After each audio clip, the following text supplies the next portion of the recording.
Paper differential equation के lecture number 36 में आज हम पढ़ेंगे विशिष्ट समाकल ज्ञात करने की कुछ सरल विधियाँ, easy methods for finding particular integral. इससे पिछली वाली क्लास में जो है हमने पर्टिकुलर इंटीग्रल को ज्ञात करने का जो है वो एक जनरल मेथड पढ़ा था।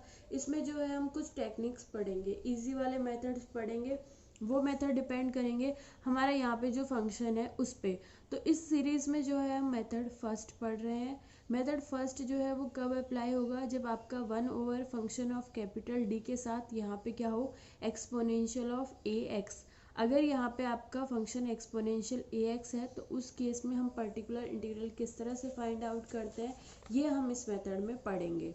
तो यहाँ पर इस मेथड को अप्लाई करते टाइम दो केस बन जाते हैं। यहाँ पर ये मेथड जो है वो ये कहता है कि यहाँ पर हम डी की जगह ए पुट करेंगे, लेकिन डी की जगह ए पुट करने पे केस दो बन जाते हैं। यदि आपका फंक्शन ऑफ ए जो है वो नॉट इक्वल टू ज़ीरो हो और यदि आपका function of A equal zero हो जाए तो उस केस में हमारा पी आई क्या होगा ये हम जो है वो फाइंड आउट करते हैं।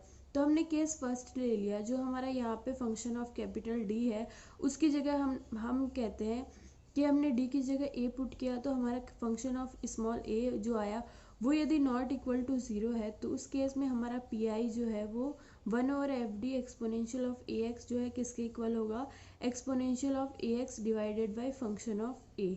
अगर आपका function of A not equal to zero है तो आप यहाँ पर डी की जगह ए पुट कर दीजिए, वो आपका क्या हो जाएगा, पी आई।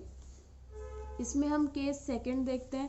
केस सेकंड क्या कहता है, यदि आपका फंक्शन ऑफ ए जो है वो इक्वल ज़ीरो हो जाए तो उस केस में हम क्या करेंगे, क्योंकि यदि फंक्शन ऑफ ए ज़ीरो हो जाता है तो हम डी की जगह ए पुट नहीं कर सकते, उससे ये ज़ीरो होकर इसको क्या बना लेगा, इनफाइनाइट।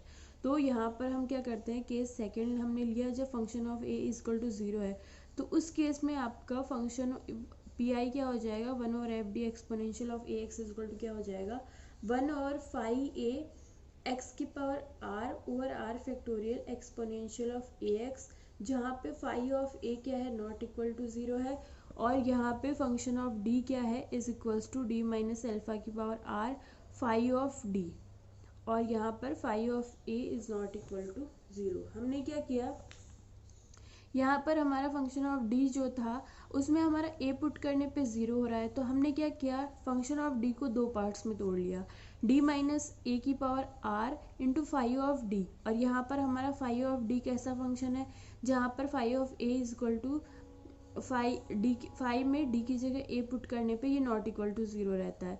तो फाइव में ए पुट करने पे ये नॉट इक्वल टू ज़ीरो रहता है, तो उस केस में हमारा पी आई क्या हो जाएगा, फाइव डी के लिए क्या हो जाएगा, 1/5 ए, और यहाँ पर d माइनस ए की पावर r है, इसके लिए क्या हो जाएगा, x की power r over r factorial और एक्सपोनेंशियल ऑफ ए एक्स। यानी कि यहाँ पर फाइव ऑफ डी का तो क्या हुआ, पिछले वाले मेथड से हो गया 1/5 of A exponential of A x, और d माइनस ए की पावर r का हमने किस मेथड से किया है, d की पावर 1/d माइनस एल्फा की ए की पावर r,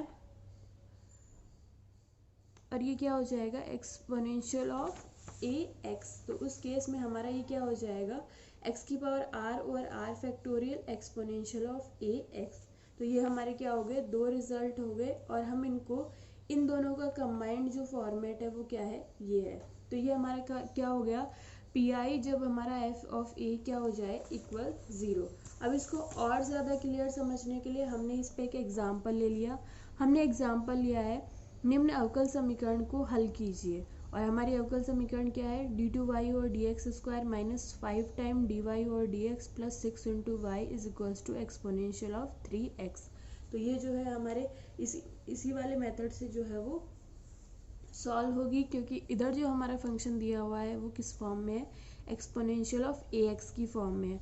तो यहाँ पे सबसे पहले हमने हमारे गिवन डिफरेंशियल इक्वेशन को लिख लिया, और इस वाले इक्वेशन को जो है हमने कैपिटल डी की फॉर्म में लिख लिया। तो डी टू वाई और डी एक्स स्क्वायर को हम क्या लिख सकते हैं, D capital D square Y.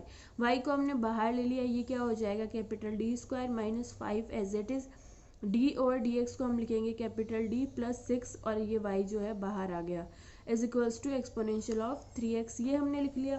तो यहाँ पर जो है सबसे पहले हम सी एफ निकालते हैं। सी एफ निकालने के लिए हमें क्या चाहिए, सहायक समीकरण, ऑक्सिलरी इक्वेशन। तो वो हमने इसकी हेल्प से बना ली। तो यहाँ पे हमारी ऑक्सिलरी इक्वेशन क्या हो जाएगी, m² - 5m + 6 = 0। इसको जो है हमने फैक्टर्स में तोड़ लिया, तो ये क्या हो जाएगा, m - 3 × m - 2 = 0। यहाँ से हम m की वैल्यू निकालते हैं तो वो क्या हो जाएगी, 2 और 3। ये m की वैल्यू हमारी 2 और 3 आ गई। इससे हमारा CF क्या हो जाएगा, जो कि हमने पिछली क्लासेस में पढ़ रखा है। यहाँ से CF क्या होगा, C1 exponential of 2x + C2 exponential of 3x। ये हमारा क्या हो गया, CF। इसके बाद जो है हम PI निकालते हैं, तो PI क्या हो जाएगा हमारा, exponential of 3x divided by ये फंक्शन ऑफ d जो है हमारा, इसको हमने इसके डिवाइडेशन में कर दिया, ये हमारा PI होता है। तो यहाँ से जो है हम इसको सॉल्व करते हैं, तो ये क्या हो जाएगा, exponential of 3x by d² - 5d + 6, ये हमारा चल रहा है। इसके बाद जो है हमने इसको फैक्टर्स में तोड़ लिया, ये हमारा क्या हो गया, इसको हम क्या लिख सकते हैं, d - 2 × d - 3, और एक्सपोनेंशियल ऑफ 3x हमारा जो है वो एज इट इज़ चल रहा है। अब यहाँ पर हम देख पा रहे हैं ये दो फैक्टर है, और इनमें से ये वाला फैक्टर ऐसा है जिसमें हम जब d की जगह a रखेंगे, जो हमारा 3 है, तो ये फैक्टर क्या हो जाएगा, 0। लेकिन इस वाले फैक्टर पे हमारा कोई फ़र्क नहीं पड़ रहा। इसका मतलब ये वाला फैक्टर हमारा क्या हो गया, 5d, जो अभी हमने पिछले वाले केस में पढ़ा। तो इसमें जो है वो d = 3 रखने पे 0 आ रहा है, तो हम इसको एज इट इज़ रखेंगे, इसमें हम वैल्यू पुट नहीं करेंगे। इसको हमने एज इट इज़ रहने दिया 1/d - 3, और इसमें हमने वैल्यू रख दी, क्योंकि यहाँ पर d की जगह 3 रखने पे 0 नहीं हो रहा, तो यहाँ पे हमने रखा, तो ये क्या हो जाएगा, 3 - 2, d की जगह हमने क्या रख दिया, 3, और एक्सपोनेंशियल ऑफ 3x। तो ये क्या हो जाएगा, 3 - 2 1 हो जाएगा, और हमारे पास क्या बचेगा, exponential of 3x divided by d - 3।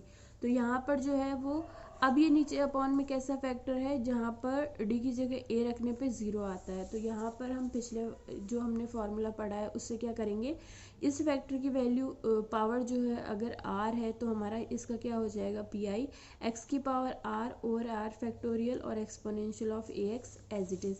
यहाँ पर हम देख रहे हैं इस फैक्टर की पावर क्या है, 1। तो यहाँ पे हमारा क्या होगा, x⁻1 over 1 factorial exponential of 3x। तो यहाँ से हमारा PI क्या हो जाएगा, x × एक्सपोनेंशियल ऑफ 3x। तो हमारा CF हमने निकाल लिया, PI निकाल लिया। अब हम जो है वो सॉल्यूशन लिख लेते हैं। हम जानते हैं कि इस केस में हमारा सॉल्यूशन जो है वो क्या होगा, y = CF + PI। तो हमने क्या किया, यहाँ से CF और PI जो है वो दोनों की वैल्यू लिख ली। तो y = क्या हो जाएगा, CF C1 exponential of 2x + C2 exponential of 3x + PI हमारा क्या है, x × एक्सपोनेंशियल ऑफ 3x। ये हमारा क्या हो गया, गिवन डिफरेंशियल इक्वेशन का सॉल्यूशन। तो ये हमारा मेथड हो गया फर्स्ट, जो हम अल्टरनेटिव मेथड पढ़ रहे हैं जनरल मेथड के अलावा। XPI को निकालने का जो जनरल मेथड है, उसके अलावा जो हमारे ये अल्टरनेटिव मेथड है जो कि इजी होते हैं जनरल सॉल्यूशन के कंपैरिजन में, उनको हम पढ़ रहे हैं। और उस सीरीज में हमने आज पढ़ लिया मेथड फर्स्ट, जो किस केस के लिए है, जब आपको जो है इक्वेशन के इधर वाला जो फंक्शन है वो एक्सपोनेंशियल ऑफ ax दे रखा हो, जो हमारा राइट साइड वाला फंक्शन है वो एक्सपोनेंशियल ऑफ ax हो, तो हम PI कैसे निकालते हैं ये हमने पढ़ लिया। अब आप जो है इससे आगे वाली एक्सरसाइज में हम और इजी मेथड्स पढ़ेंगे, जब हमारा इक्वेशन के राइट हैंड का फंक्शन जो है वो एक्सपोनेंशियल के अलावा कुछ और हो। उस केस में हम कैसे PI निकालते हैं वो हम अगली क्लास में पढ़ेंगे। आप जो है इस वाले मेथड से रिलेटेड आपकी बुक में जितने भी एग्जांपल्स है और एक्सरसाइज के क्वेश्चन है, उनको आप सॉल्व कर लीजिए। और अगर आपको कोई भी प्रॉब्लम है तो आप जो है वो यूट्यूब के कमेंट सेक्शन में या व्हाट्सएप पे पूछ सकते हैं।